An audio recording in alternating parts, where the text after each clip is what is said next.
gonna try to do something I've never done before, like a lot of things on this motorhome. Got some new air springs for the front and back. Got some heavy duty jack stands back here.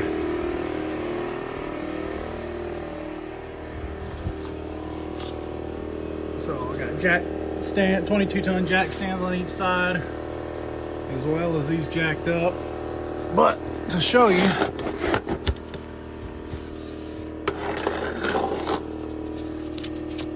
there they are. The front ones are going to be the hard ones. Well, I got the old ones out in the rear and the new ones in, almost all the way in. I got to go and get a couple of nuts, 3/4 inch nuts, because those, of course, were 18 years corroded, and even soaking in penetrate, it twisted them off. But got to go get nuts for that right there, and I'll be done with the rears. So I'm about to start the front ones, and it's gonna be a little challenging because the nuts are underneath the solid I-beam. So the beam runs along the whole axle there, or is the axle.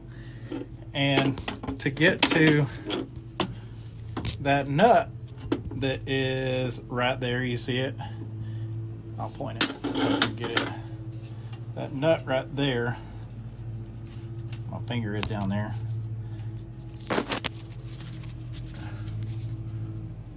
You can't get to it with a traditional socket. So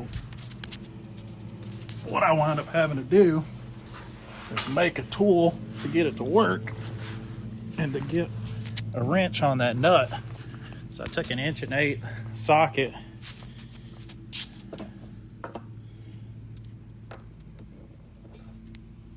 and I cut it in half, and then I found this piece of scrap,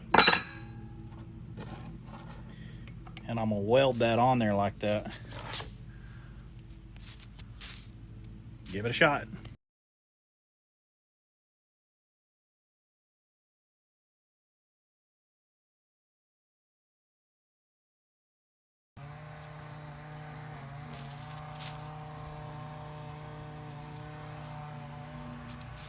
Hey guys, welcome back. So got the air springs changed out, airbags, air springs, whatever you want to call them. Freightliner calls them air springs, so I'm going to call them air springs. Got them changed out. The backs are so easy. They're easy to get to, easier. The front ones are the only ones that's going to take you a little bit of time, and the only reason is you're going to need to source you a tool like I did to get it off. Because if you don't want to drop that I-beam down, you're going to have to make that wrench. And so essentially all I did is I took an 1/8" 12-point socket. You want to get a 12-point socket because there's not a lot of room in there once you get that wrench in there to start turning. Each little bit is going to, help being a 12-point socket. And you're only able to move it maybe 1/10 of a turn each time. So it's going to take a little bit until you get it loose, to get in there with your fingers and start spinning it off. But after that, they come out just like the back ones do. I cannot emphasize this enough to make sure that you have proper jack stands that'll support the weight of your motorhome or whatever you're working on. So just want to be super clear about that you're working with the air springs, and that thing could come down on you, in a hurry, and so we don't want that. Anyway, make sure that you're aware of how the system works. Make sure that you have the thing supported on jack stands before you start, removing the air lines or letting all of the air out of the tanks. So anyway, I'll put the part numbers down below of the actual air springs that mine used.